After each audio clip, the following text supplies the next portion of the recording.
I can remember waking up with Dad and helping him chore and helping my brother chore, tagging calves, checking them through the night. Always the fun part is when a calf won't get up, especially if it's really cold, they might not want to get up and suck mom right away. So then you got to get her in the head gate, get the calf standing up and get the calf sucking. You got to help it suck. And then usually after a couple times, or maybe even just one, it won't take them long. They get that taste of milk and they'll go to town with it. Oh, I think we got this year 150 that we calved out. Altogether, I have 30 head, and I have 20 that have calved so far.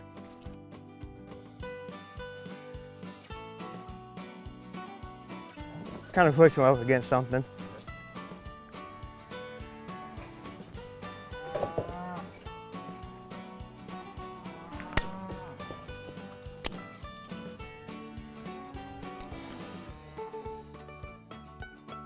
Just watch any veins. Otherwise, if you get a vein, it'll bleed, but it'll clot up. Well, that one, Clostridium, it helps against blackleg. It's just a disease that gets into young cattle and can be pretty fatal. And then the one that I squirted in her mouth is to help protect from scours. When you're tagging calves, make sure you got the correct syringes and the tagger that you want. Because some tags, the way the buttons are made, you got to have a certain tagger.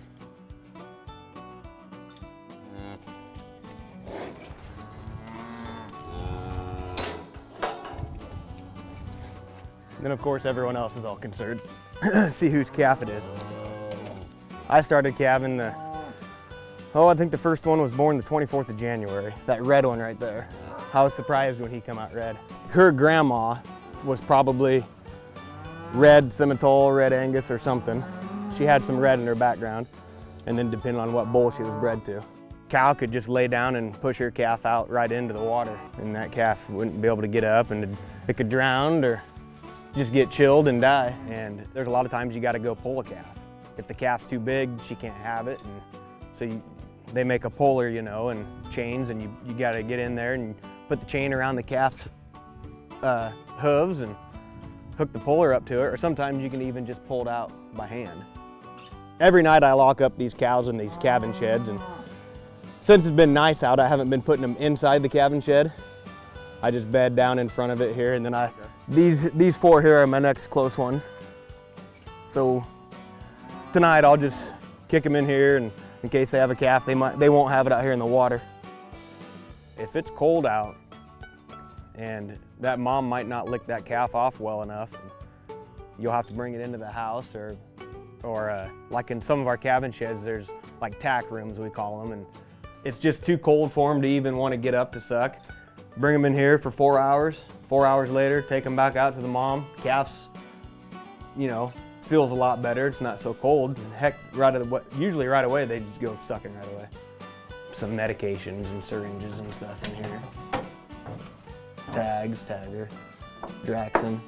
That Draxxin's for if they get pneumonia or something. Clears them up pretty fast. If it doesn't get up to suck, sometimes you can take it in the house, warm it up, and then give it some colostrum. You can get, you know, bags of colostrum. You can just tube them, or you can see if they'll suck a bottle. A lot of the times you just try to get them up and sucking the cow right away, and that can make a big difference on how they're gonna feel. Because if they don't get up and suck, or if they don't get any milk in them right away, and being cold, they could die pretty fast. Colostrum's just like a powder form. You just mix it with your water, and it's got all the nutrients that a calf would need to imitate like the colostrum that they would get from their mom. Okay. It's not the exact same, and it's not as good, but it gets the job done. And this cornstalk bales, a lot of guys will bale it up and they'll mix it in with their feed. They'll grind it up and use it as a filler. So they're not using so much alfalfa, because the cornstalk bales are a lot cheaper. Like these, I think, were about $30 a big round bale. We've been calving towards the end of January, starting. My brother will AI every year. So he'll AI like the 12th of April for them to calve like the 20th or so of January. This weather kind of did us in, you know, you're up every 2 hours checking cows through the night for 3-4 weeks straight, you know, when they're calving pretty heavy, and just a lot of snow moving. Like, you got to clear all these lots out with snow, otherwise it doesn't look like we moved any snow out because all the water just travels into the lot. But you try to move it out so they got a nice dry spot to lay, and you can tell when they're close by they'll start springing in their back end and their bag will start filling up with milk. And so then you'll just kind of sort them off and get all your close ones. Like, this is my close-up pen here. I'll keep all my close cows in here, give them a hay bale, and every night lock them up, put each one in a single stall, and whichever is closest you'll put in the calving shed, and whoever's not so close, you'll just keep them out in front. And then in the night, if someone's calving out in the calving shed, or in front of the calving shed, you'll switch it out with another cow. That way she doesn't have to have it in the snow if it's snowing that night. I actually lost my second calf this year because she had it out in the lot, and she didn't show any signs of being close. And just one morning I walked out here checking them, and I heard her bellering for a calf and seen it laying on the ground, and it didn't make it. Then if that happens, you usually try. You don't want to have a cow not raise a calf for the year, so you'll go and make a few calls and see if you can find a spare calf that someone had, and then you'll work with that cow to make that cow take that calf. We just give ours ground hay and silage and just keep them well fed. I think we've been giving them about 45-50 pounds a day per head. And every day walk through your calves, make sure no one's sick or coughing or runny nose, make sure everyone's nursing. Every morning when you're doing chores, just walk through them. Make sure you got a good scoop shovel, especially if it's snowing. You keep your bunks scooped out. If you're pitching hay, you have a good pitchfork. A lot of these cows with the dirty heads, they like to get up and rub up against dirt mounds or something. Like this cow here, my brother bought from another guy, last year or 2 years ago, I can't remember. But he just never changed the tags out. Like all these blue ones, like that 726, that 717, most of his tags are all blue.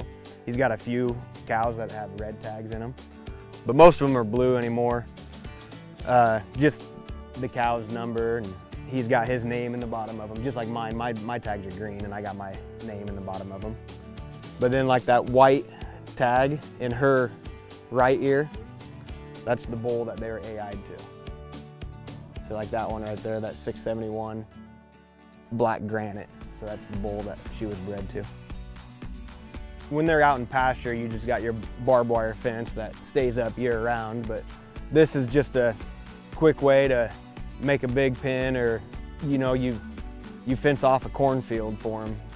When you get all your crops out, and you can put up all this electric fence around your stock field, and that way they stay in the field and won't get out. I mean, they'll get out once in a while if the fence stops working or the battery dies on the fencer or something, but it shocks them if they touch it, and it keeps them in.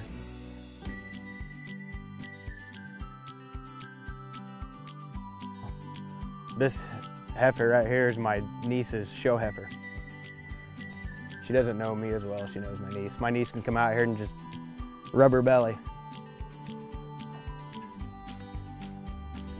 This one here in front of you, these two, and then the one laying in the middle, those are all open heifers. They call them heiferettes. They haven't had their first baby yet, so they'll get bred this spring. And then these other three, they all just had calves.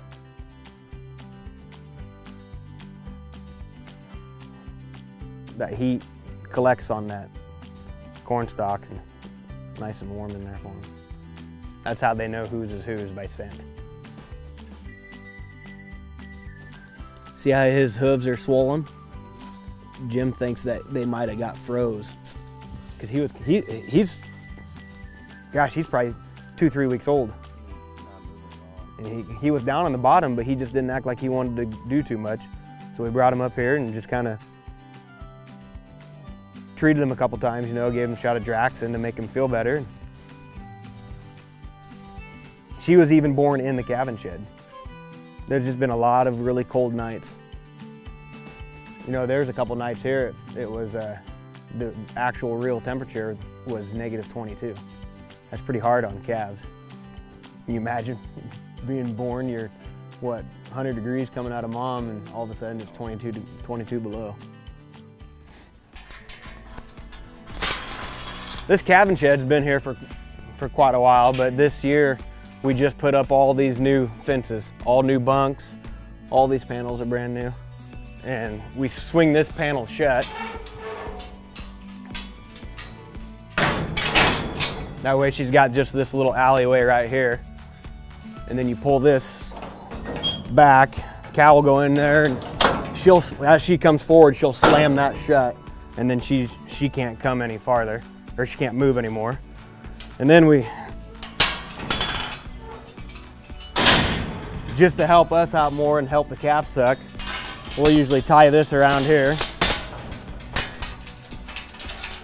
That way it squeezes the cow in there and she can't move on that calf. And we'll raise these up.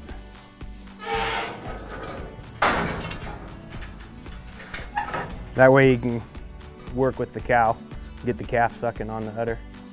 A lot of the times if you can pull the teat and squirt milk into the calf's mouth, then she can kind of get that taste and she'll start sucking. Sometimes they'll just want to gnaw, but they learn pretty quick. If you want to run a small herd, you're going to have a small pasture for them, you know. I think they say, oh gosh, what is it, like 7 acres maybe for a cow-calf pair out on pasture. It takes a lot of time and a lot of effort to take care of these animals. A lot of feed. Just got to have a good open spot for them, and the satisfying part is watching each and every one calve and watching a healthy baby run around. And I like it a lot when they're out on pasture, just out on green grass. They look good and healthy, running around.